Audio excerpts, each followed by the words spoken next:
কোরআন ডাক দেয়া বলবি বন্ধু আমি আর কেউ না, আমি হলাম ওই কোরআন যে কোরআনের মহব্বত আর ভালোবাসা নেই। তুমি তাফসীরের ময়দানে, মেটঙ্গর ময়দানের মধ্যে ছাতক পাখির মতো, মৌমাছির মতো বসে কোরআনের আলোচনা শুনেছিলে। আল্লাহ বন্ধু বানাইয়া আমাকে তোমার মাথার উপর বসাই দে। এ দুষ্ট, যতক্ষণ পর্যন্ত তোমাকে আল্লাহর জান্নাতের মেহমান না বানাবো ততক্ষণ পর্যন্ত তোমার সঙ্গ ছেড়ে যাব না। আল্লাহু আকবার। আজকে কোরআনকে আমরা পর বানাইছি। ঘরে ঘরে কোরআন আছে ঠিক, তিলাওয়াত নেই। কোরআন আছে ঠিক, কোরআনের বিধান নেই। কথা বলেন ঠিক কিনা? আমি তো আমার প্রত্যেকটা মাহফিলে বলি যে স্লোগান আগের থেকে আছে যে আল কোরআনের আলো, কোরআন সুন্নাহর আলো, ঘরে ঘরে জ্বালো। আমি বলি না, এই স্লোগান এখন থুক্কু। থুক্কু বুঝেন তো? ছোটকালে খেলা একটা থেকে আরেকটা পরিবর্তন করলে কি বুঝেন? থুক্কু। এখন কোন ঢিলে বাতেল। আমরা আমাদের এখনকার স্লোগান হবে কোরআন সুন্নাহর আলো, আগত সংসদে আলো। কথা বলেন ঠিক কিনা? যারা কোরআন সুন্নাহর বিধান দেশে কায়েম করবে, কোরআন সুন্নাহ মোতাবেক দেশ পরিচালনা করবে, তাদেরকে আমরা ক্ষমতায় বসাবো। যারা করবে না তাদেরকে আমরা ক্ষমতায় বসাবো না। আয়াতি ওয়ায-যিকরিল হাকীম। সাদাকাল্লাহুল আযীম ওয়া সাদাকা রাসূলুহুন নাবিয়্যুল কারীম ওয়া নাহনু আলা যালিকা লামিনাশ শাহিদিনা ওয়াশ-শাকিরিন ওয়ালহামদুলিল্লাহি রাব্বিল আলামিন। মহব্বতের সাথে সকলে দুরূদ শরীফ পড়ি। আল্লাহুম্মা সাল্লি আলা মুহাম্মাদিন ওয়া আলা আলি মুহাম্মাদ কামা সাল্লাইতা আলা ইব্রাহিম ওয়া আলা আলি ইব্রাহিম ইন্নাকা হামিদুম মাজিদ। আল্লাহুম্মা বারিক আলা মুহাম্মাদিন ওয়া আলা আলি মুহাম্মাদ কামা বারাকতা আলা ইব্রাহিম ওয়া আলা আলি ইব্রাহিম ইন্নাকা হামিদুম মাজিদ।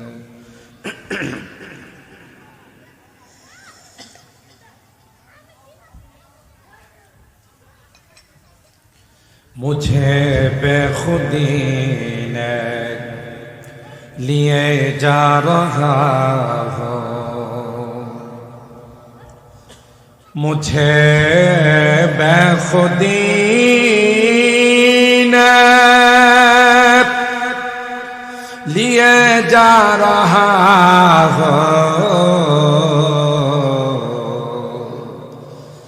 मुहम्मद मुहम्मद कहीं जा रहा हो, बलगल उला।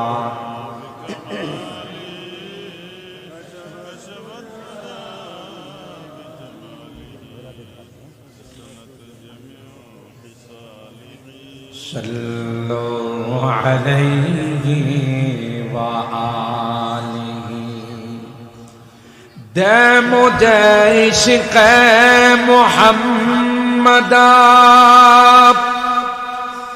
अर मुहम्मदियों में गिन। दे मुझे इश्क़ मुहम्मद अर محمد يمكن هو محمد هي محمد وردا میرا رات و دن بلغ العلا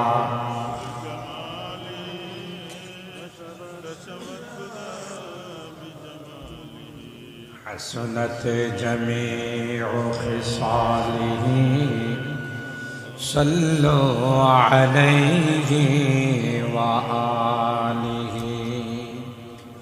اللهم صل وسلم دائما أبدا على حبيبك خير الخلق كلهم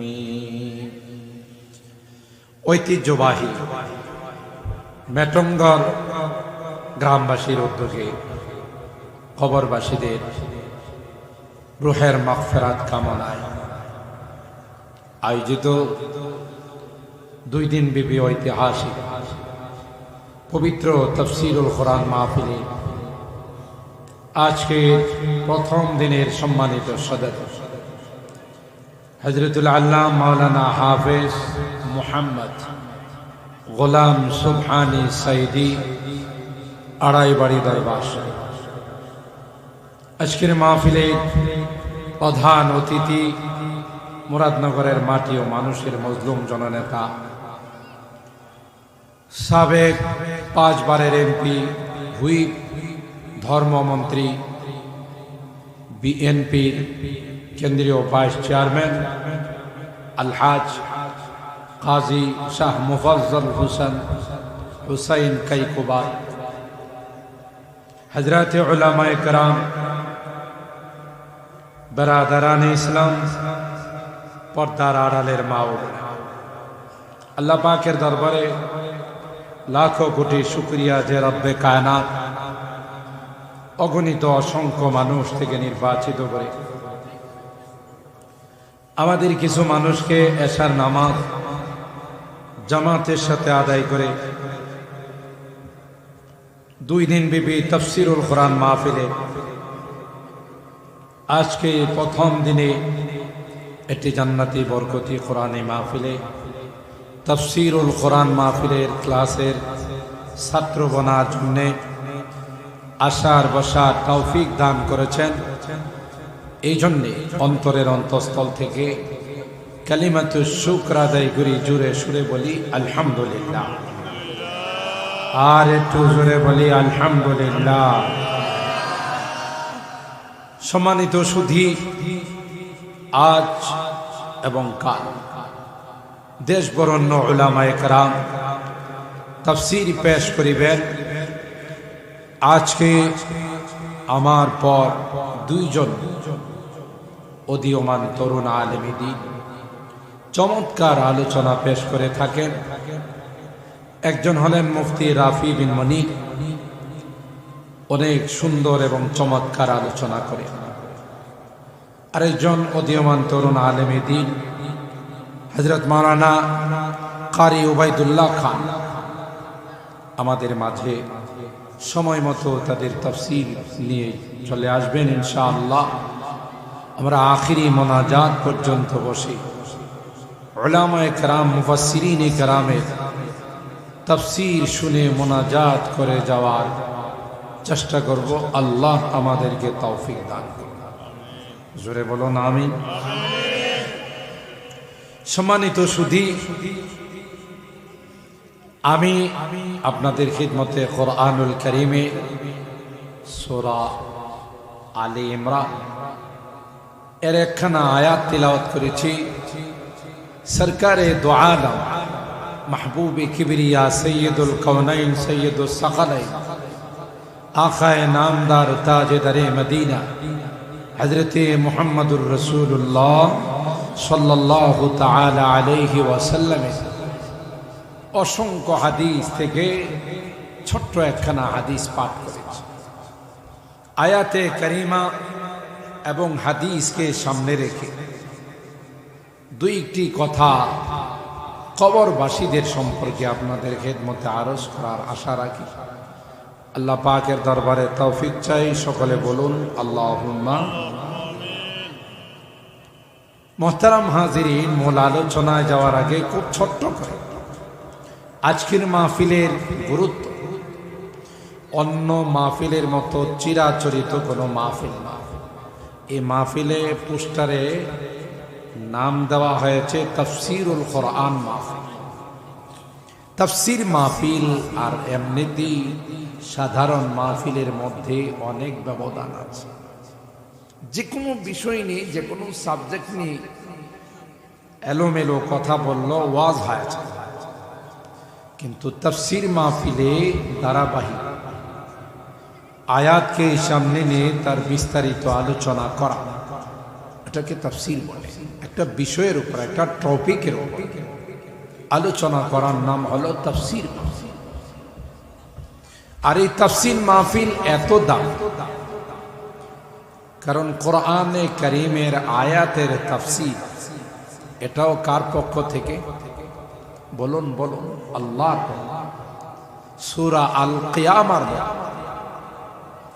আল্লাহ তাআলা ইরশাদ করেন, লা তুহাররিক বিহি লিসানাকা লিতা'জালা বিহি ইন্না আলাইনা জামআহু ওয়া কুরআনা ফাইযা ক্বরা'নাহু ফাত্তাবি' কুরআনা সুম্মা ইন্না আলাইনা বায়ান। হেরা গুহায় আমার আপনার নবী, বিশ্ব নবী, রহমতে আলম হযরতে মুহাম্মদুর রাসূলুল্লাহ সাল্লাল্লাহু তাআলা আলাইহি ওয়াসাল্লামকে আল্লাহ তাআলা যখন প্রথম কোরআনুল কারীমের সূরা আল আলাক, সূরা ইকরা 5খানা আয়াত নাযিল করলেন, তিনি সে আয়াতগুলোকে মুখস্থ করার জন্য বারবার ঠোঁট নাড়াচাড়া করতেছে। যদি ভুলে যায় তখন তাকে আল্লাহ তাআলা স্পষ্টভাবে জানিয়ে দিলেন, লা তুহাররিক বিহি লিসানাকা লিতা'জালা বিহি ইন্না আলাইনা জামআহু ওয়া কুরআনা ফাইযা ক্বরা'নাহু ফাত্তাবি' কুরআনা সুম্মা ইন্না আলাইনা বায়ানা। এ পয়গম্বর, কোরআনে কারীমকে মুখস্থ রাখার জন্য, কোরআনে কারীমে সিনায় সংরক্ষণ করার জন্য আপনি তাড়াহুড়া করবেন না। আমি আল্লাহ আপনার সিনার মধ্যে কোরআন সংরক্ষণ করে দেব। এই নিয়ে আপনার টেনশনের কোনো কারণ নাই। শুধুই কোরআনে কারীমকে আপনার সিনার মধ্যে সংরক্ষণ করব না, বরং কোরআনের প্রত্যেকটি আয়াতের কি ব্যাখ্যা হবে, কি বিশ্লেষণ হবে, কোন আয়াতের কি তাফসীর হবে, এটাও আমি আল্লাহ আপনার সিনার মধ্যে ঢুকাই দেব। এই জন্য আল্লাহর হাবিব বলেন, আল্লামানি রব্বি ফাআহসানা তালিমি ওয়া আদ্দাবানি রব্বি ফাআহসানা তাদিবি। এই দুনিয়ার মানুষ, দুনিয়ার কোনো মানুষ আমার টিচার নয়, আমার শিক্ষক নয়। আমার টিচার, আমার শিক্ষক হলেন স্বয়ং আল্লাহ তাআলা। তিনি আমাকে শিক্ষা দিয়েছেন, তার কারণ ছিল যদি দুনিয়ার কোন মানুষের কাছ থেকে অক্ষর জ্ঞান আমি অর্জন করতাম, নিঃসন্দেহে যিনি আমার উস্তাদ, যার কাছ থেকে আমি সবক পড়তাম, যার কাছ থেকে ইলমে ওহী অর্জন করতাম, তিনি আমার উস্তাদ হয়ে যাইত, আমি তার ছাত্র হয়ে যাইতাম। আর ছাত্রের মর্যাদা উস্তাদ থেকে কম না বেশি? কম। উস্তাদের মর্যাদা বেশি। আল্লাহ ডাক দেয়া কয়, না না, আমার পয়গম্বরের মর্যাদার সমান পৃথিবীর কেউ হতে পারবে না। আমি আল্লাহর পরে যার মর্যাদা, পৃথিবীর সবার উপরে যার মর্যাদা, সুতরাং পৃথিবীর কোনো মানুষ তার টিচার হতে পারে না। ঠিক কিনা বলেন? ইন্নাল বুকাতাল্লাতি দুফিনা ফিহা নবী সাল্লাল্লাহু আলাইহি ওয়াসাল্লাম আফজালু মিন আরশির রহমান ওয়া আলাইহিল ইজমা। সরকারে দু আলম নবী রওজায়ে পাকের যে অংশের মধ্যে শুয়ে আছেন, গোটা বিশ্বের সমস্ত উলামায়ে কেরাম একমত, এই অংশের মর্যাদা আল্লাহর আরশে আজিম থেকেও বেশি। কি মনে করে কার উম্মত আল্লাহ আমাদের বানাইছে? সুবহানাল্লাহ। আমরা তো টের পাই নাই যে এই মর্যাদা আল্লাহ পৃথিবীর অন্য কোনো উম্মতকে দান করেন নাই। মাত্র 60-70 বছর হায়াতের মালিক আমাদেরকে আল্লাহ জাল্লা জালালুহু আম্মা নাওয়ালুহু এই আজিমুশ শান মর্যাদা দান করেছে। এটা আমাদের ব্যক্তিগত কারামতি নয়, আমাদের সরকারে দু আলম নবী আল্লাহর হাবিবের কারামতি। কথা বলেন ঠিক কিনা? আল্লাহর হাবিবের মুজিজা, তার উম্মত হওয়ার কারণে আজকে এই মর্যাদার আসীন আল্লাহ আমাদেরকে করেছেন। এই জন্য আল্লাহ পাক বলেন, না আমার হাবিব, আপনার কোন টিচার পৃথিবীর কেউ হওয়ার যোগ্য নয়, আমি আল্লাহ আপনার টিচার হয়ে গেলাম। সুবহানাল্লাহ। সুতরাং আল্লাহর পয়গম্বরকে আল্লাহ বলেন, কোরআনে কারীমকে আপনার সিনায় সংরক্ষণ করে দেওয়া। এই কোরআনে কারীমের প্রত্যেকটি আয়াতের তাফসীর আপনাকে শিখিয়ে দেওয়া, এটা আমি আল্লাহর দায়িত্ব। সুতরাং প্রত্যেকটা আয়াতের কি তাফসীর হবে গো, এটাও আমি আল্লাহ আপনাকে শিখাই দেব। তাইলে বুঝা গেল তাফসীরটাও কার পক্ষ থেকে? জোরে বলো, আল্লাহর পক্ষ। তাফসীরুল কোরআন মাহফিলের যারা ছাত্র হয়, কোরআনে কারীমের ক্লাসের তাফসীরের ক্লাসের যারা স্টুডেন্ট হয়, মুসনাদে আহমদের রিওয়ায়াত যখন আমাকে আপনাকে কবরের মধ্যে একাই কি শোয়াই দিবে, কেউ কিন্তু আমার আপনার সঙ্গী হবে না। কি বলে হবে? কেউ আমার আপনার সঙ্গী হবে না। আমার আপনার আপনজন, ছেলে, আত্মীয় স্বজন, বন্ধু বান্ধব, ভাই ব্রাদার, বেশির থেকে বেশি আমাকে কবরে নামাবে,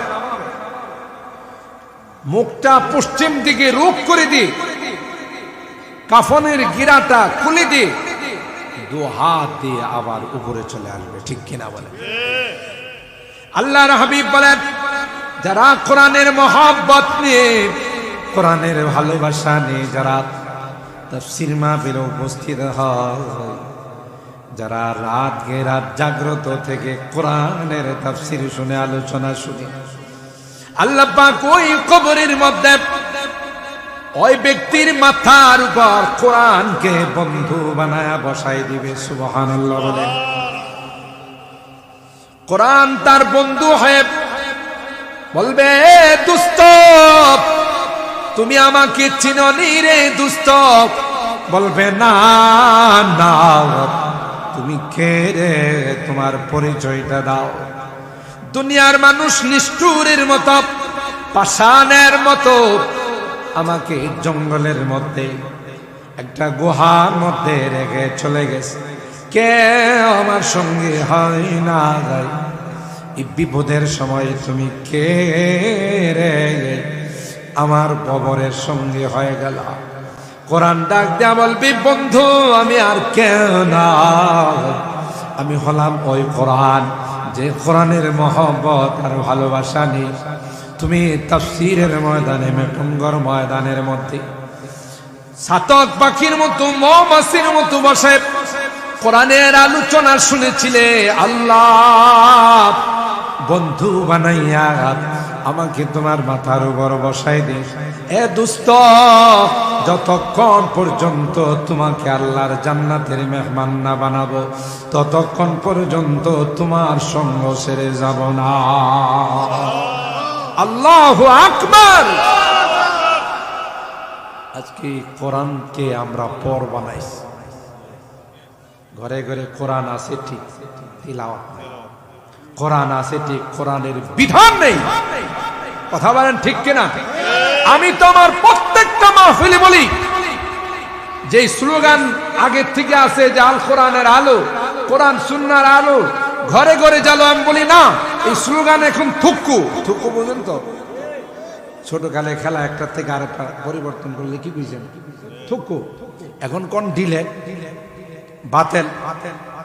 আমরা আমাদের এখনকার স্লোগান হবে কোরআন সুন্নাহর আলো, আগত সংসদে আলো। কথা বলেন ঠিক কিনা? যারা কোরআন সুন্নাহর বিধান দেশে কায়েম করবে, কোরআন সুন্নাহ মোতাবেক দেশ পরিচালনা করবে, তাদেরকে আমরা ক্ষমতায় বসাবো। যারা করবে না তাদেরকে আমরা ক্ষমতায় বসাবো না।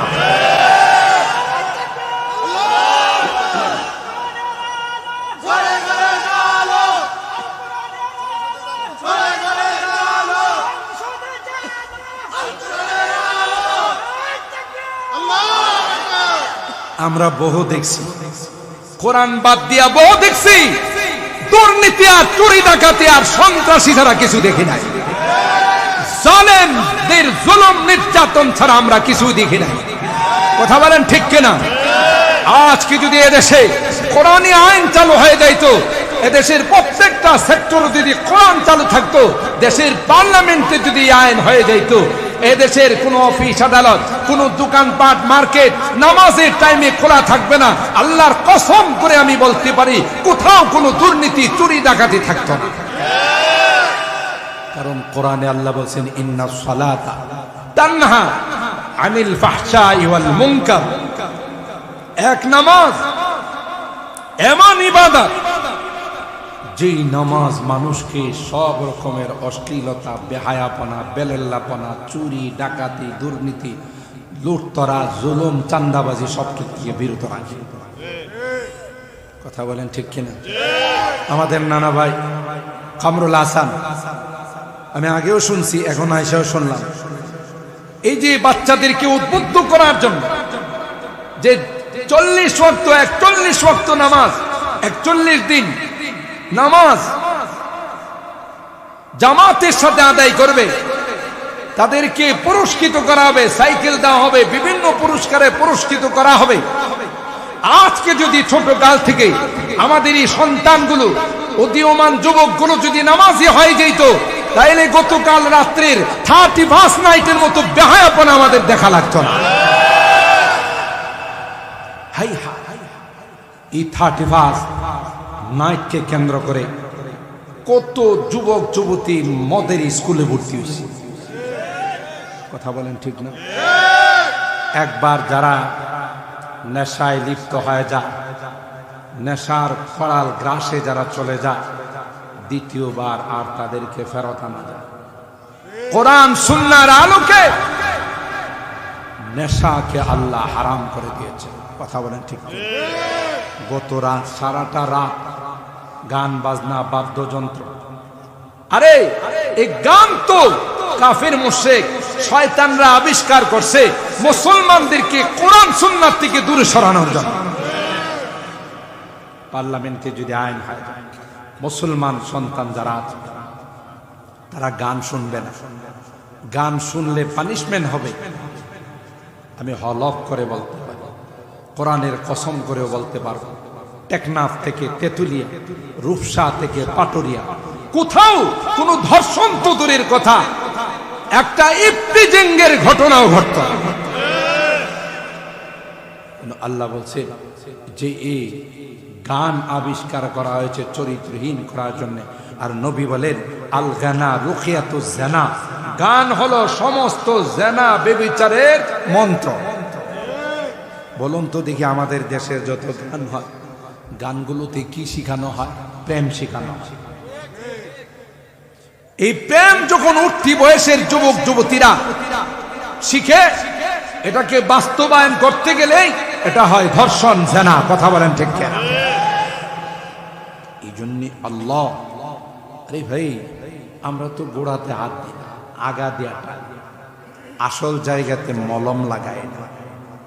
ওই যে আমি অনেক বয়ানে বলে থাকি, বাইক অ্যাক্সিডেন্ট করছে, ডাক্তারের কাছে গিয়ে বসে, ডাক্তার সাহেব আমি বাইক অ্যাক্সিডেন্ট করে ব্যথা পাইছি, দামি কোনো মলম থাকলে দেন। ডাক্তার সাহেব তাকে বিদেশি মলম দিছে, যে এটা যেখানে ব্যথা পাইছেন ওখানে 3 দিন মালিশ করবে, আশা করি আপনার ব্যথা থাকবে না। এই মগায়ে সকালবেলা যে রোডের যেখানে ব্যথা পাইছে, রোডের মধ্যেই তো ব্যথা পাইছে, মগায়ে মলম নেয়া রোডের মধ্যে মালিশ করে আর কয় আল্লাহ ব্যথাটা ভালো করে দাও। কই মালিশ করছে? 3 দিন মালিশ করছে। ব্যথা কি বাড়বে না কমবে? 3 দিন মালিশ করার পর দেখে ব্যথার জায়গাতেই মোটেও কমে নাই, বরং ব্যথা আরো বাড়ছে। ডাক্তারের কাছে মলম নিয়ে গিয়ে কয় তা ফালতু মলম দিছেন, 3 দিন মালিশ করলাম আমার ব্যথা মোটেও কমে নাই। ডাক্তার বললেন যে ভাই এটা তো একটা কার্যকর্ম, বিদেশি মলম। এই পর্যন্ত যত পেশেন্টকে দিলাম, রোগীকে দিলাম, সবাই উপকার পাইছে, আপনি পান নাই? আমি যেভাবে বলছি সেভাবে মালিশ করছেন? হ্যাঁ। কিভাবে করছেন? আপনি বলছেন না যেখানে ব্যথা পাইছেন সেখানে 3 দিন মালিশ করবেন। আমি তো ব্যথা পাইছি বাজারে, আমি ব্যথা পাইছি কোম্পানিগঞ্জে, ওখানে আসেন আমার সাথে, মালিশ করে আমি ফিনিশিং দিয়া ফেলাইছি। ডাক্তারে মাথায় হাত দিয়া আয় কত মগা দেখলাম, এইরকমের ক্যাটাগরি সারা মগা তো আমি দেখিনি। এই মিয়া তোমার কি রুডে মালিশ করতে গেছে? তুমি তো গায়ে যেখানে ব্যথা পাই ওখানে তোমার মালিশ করতে গেছে। আল্লাহর কসম, কোরআনে কারীমের মধ্যে এমন কিছু নাই যার বর্ণনা আল্লাহ দেন। সুবহানাল্লাহ। জামিউল উলুমি ফিল কুরআনি ওয়ালাকিন তাকাসারাত আনহু আফহামুল রিজালি। এ মুসলমান, আমার অনেক আলোচনা আমি বলে থাকি, কোরআনে কারীম হলো মানব জাতির জন্য কমপ্লিটলি জীবন বিধান। এমন কিছু নাই রে যার আলোচনা আল্লাহ কোরআনে করেন নাই। সুবহানাল্লাহ বলে। সর্বপ্রথম মহাকাশ যান আবিষ্কার করে চাঁদের দেশে যে বৈজ্ঞানিকরা গিয়েছিল, আমেরিকার নাসা গ্রুপ, চাঁদের দেশ বিজয় করে যখন তারা দুনিয়ার মধ্যে আসলো, সাংবাদিকরা প্রশ্ন করেছিলেন প্রধান বৈজ্ঞানিক কোন সিলেবাসকে ফলো করে চাঁদের দেশে গেলেন। দুনিয়ার কোন স্কুল কলেজ ভার্সিটির মধ্যে তো এই সিলেবাস পড়ানো হয় না। তখন ওই বৈজ্ঞানিক বলেছিলেন, আল্লাহর কসম, আমি চাঁদের দেশে যাওয়ার আগে সিলেবাস তালাশ করলাম, গাইডলাইন তালাশ করলাম। তখন আমার মাথায় আসলো চাঁদের দেশ থেকে যে সিলেবাস গুলো আসছে, চাঁদের দেশ থেকে যে কিতাবগুলো আসছে, চাঁদের দেশ থেকে যে বইগুলো আসছে সেগুলো স্টাডি করতে হবে। তাওরাত হাতে নিলাম, তেমন কোনো গাইডলাইন পাই নাই, কারণ অবিকল তাওরাত পৃথিবীর মধ্যে আছে। জোরে বলেন নাই। বাইবেল হাতে নিলাম, সেখানেও কোনো গাইডলাইন পায় নাই। জবুর হাতে নিলাম, সেখানেও কোনো গাইডলাইন পায় নাই। আল্লাহর কসম, এ কোরআনে কারীমকে যখন আমি হাতে নিলাম, বৈজ্ঞানিক বলে চাঁদের দেশে যাওয়ার জন্য যা যা গাইডলাইনের দরকার, টোটাল গাইডলাইন আমি কোরআনে কারীমে পেয়ে গেলাম। আমার চাঁদের দেশে যাওয়ার সবচেয়ে বড় সহায়ক গাইডলাইন হলো আল কোরআন। সুবহানাল্লাহ বলে। জামিউল উলুমি ফিল কুরআনি ওয়ালাকিন তাকাসারাত আনহু আফহামুর রিজালি। সব দিয়ে আল্লাহ কোরআনে পাঠাইছেন।